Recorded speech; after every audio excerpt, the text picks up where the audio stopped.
Okay, let's us continue special case 2, this one here, right? Special case 2, where, okay, this is our systems G of S. It is a quite complex systems. We have a 8-order system in this case. And then, okay, from this G of S, we can fill up the table, right? From the S8 to S0 to the power of 0 here. Just fill up in this table. So I'm gonna go the coefficient for S to the power of 8 is 1, S to the power of 7 is 1, and then 12, 22, 39, yeah, 59, 48, 38, 20. Okay, and then as before, the rest of the column we need to calculate based on the formula, which is okay, let me show you. I just quickly draw here.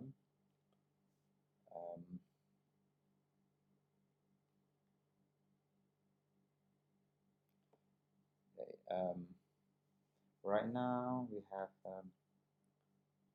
this is S8, S7, S6, S5, S4, S3, S2, S1, S0. Okay.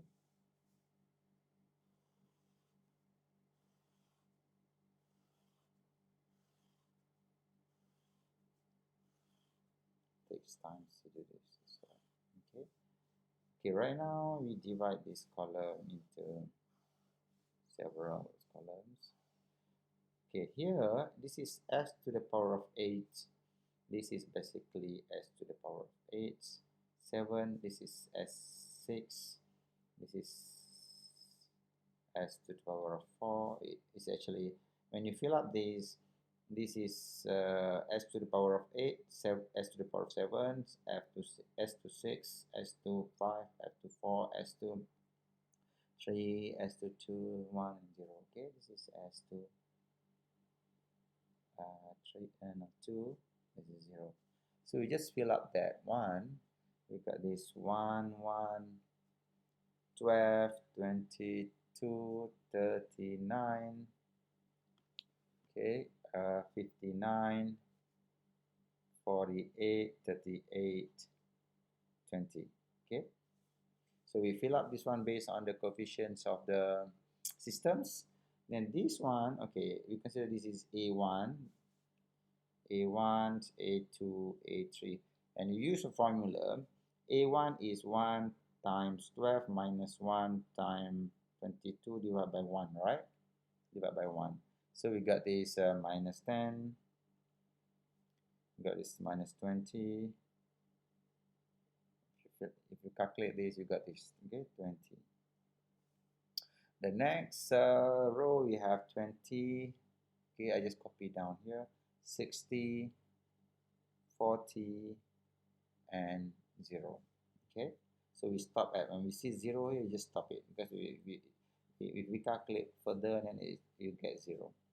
So here is actually, if you calculate this, you got this 10, okay, you got this 30, you got this 20, okay, and then 0 here. And then you calculate here, the next one, you got 0. This, from the slide, I simplified it 1, 3, 2. So actually you can divide by, 10, divide by 10, you can simplify the bigger number here, so that you can easily, calculate. So okay, up to this S to the power of 3, you got 0, 0, 0, 0, the whole 0 actually. So this is the condition. This means the condition of special case 2, where the entire row 0. Then we stuck here, because if we calculate the next row, that component will be divided by 0 here. When we multiply 0 by 30 minus 10 by 0 divided by 0, you will have infinity, all right? So we cannot go further. What we have to do now is we have to go back to the previous. This is just a step, yeah. go to the previous row, then take that, the coefficients of that. Okay, that's this 10 is actually the coefficient of S4, right? So this is 1, this is S8, this is S6, this is S4. Okay, same thing, this one is S4, this is S to the power of 2, this is S to the power of 0 in this case.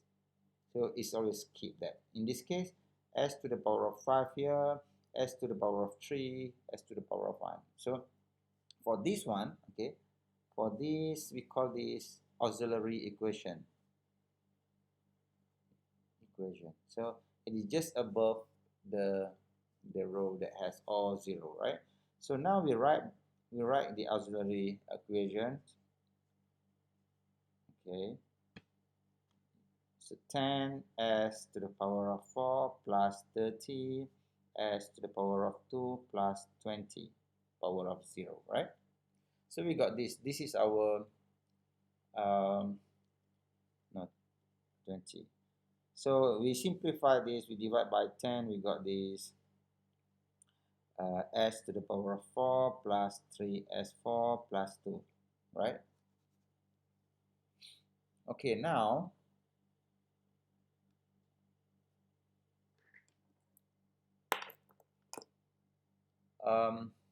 we need to differentiate between these equations. So dp of s over ds. So we're going to get this 4s power of 3 plus 3 no, 4, 3, 12 s to the power of 3, 0. Okay. Sorry. Okay, we have to differentiate that. We got this. All right. Same thing in the slides.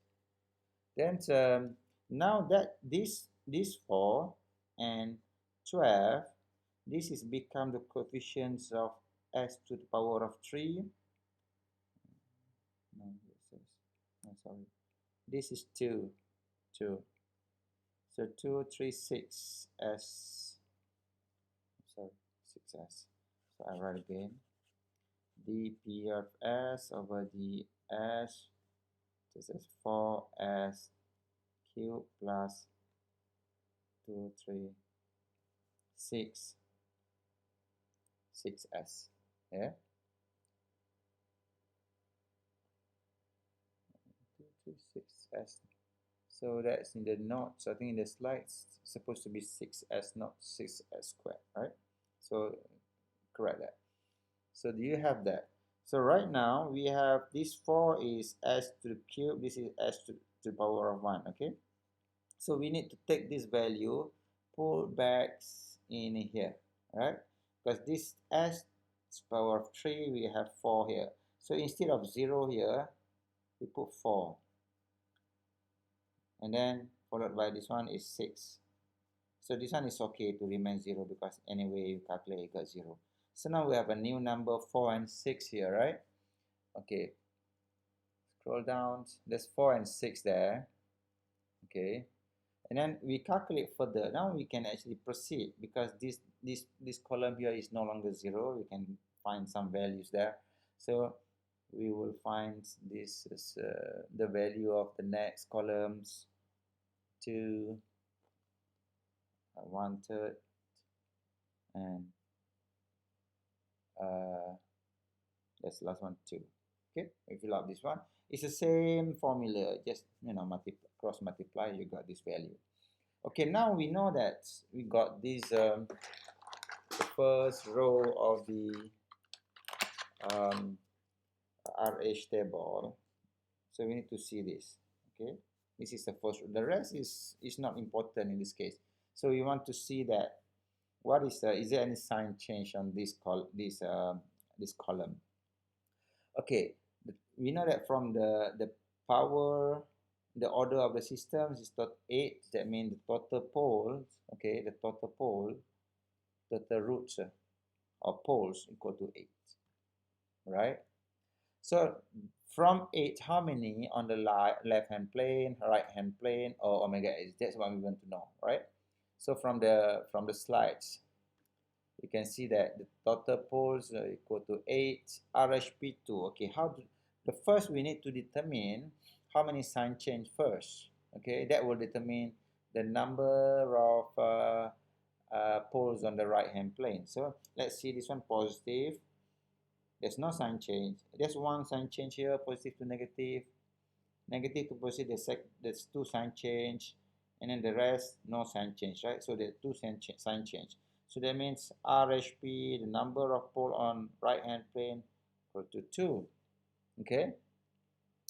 And then we need to calculate how many on the left hand plane, right?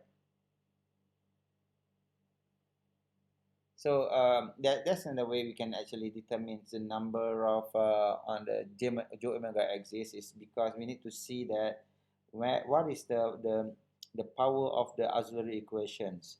So the auxiliary equation actually in the order of s to the power of 4, right?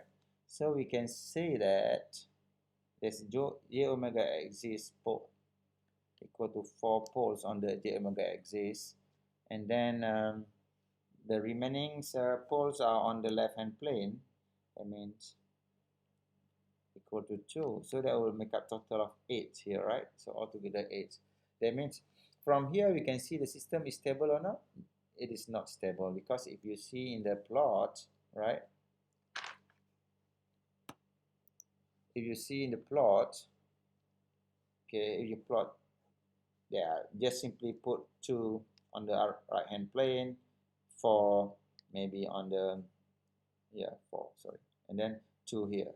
So from here, you know that system is unstable. That's what we want to know, right? Okay, we can also verify using MATLAB. Okay, just type in the systems, run pz maps system tree here. Then it will show you the detail of the you know, the poles, the roots. So here there are 2 positive roots there, and then you see that the rest are negative, but 4 of them are on the imaginary axis, right? Here, the 2, you can see that. So that means our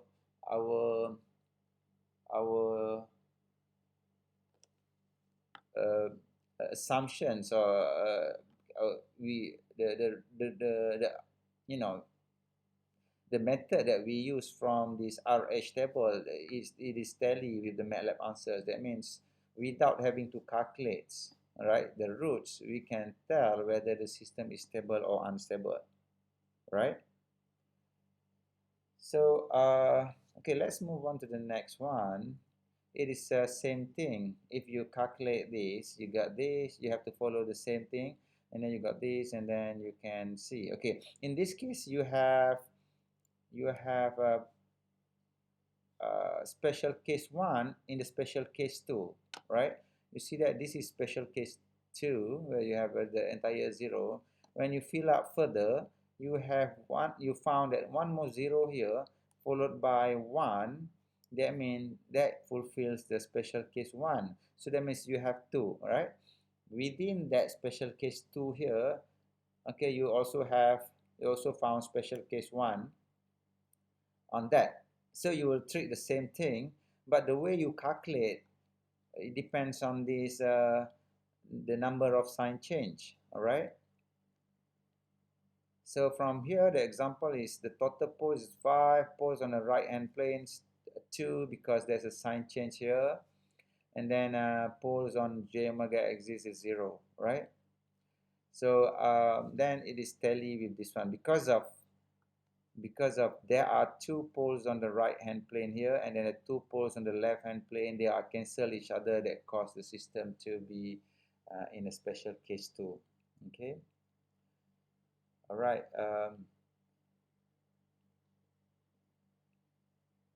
So hopefully you can understand this. So I hope you can test your understanding by doing the exercise 1, 2, and 3 by hand first with the RH table, and then your result will compare with the MATLAB's result. If the result is tally, that means solution is correct. Okay, thank you very much.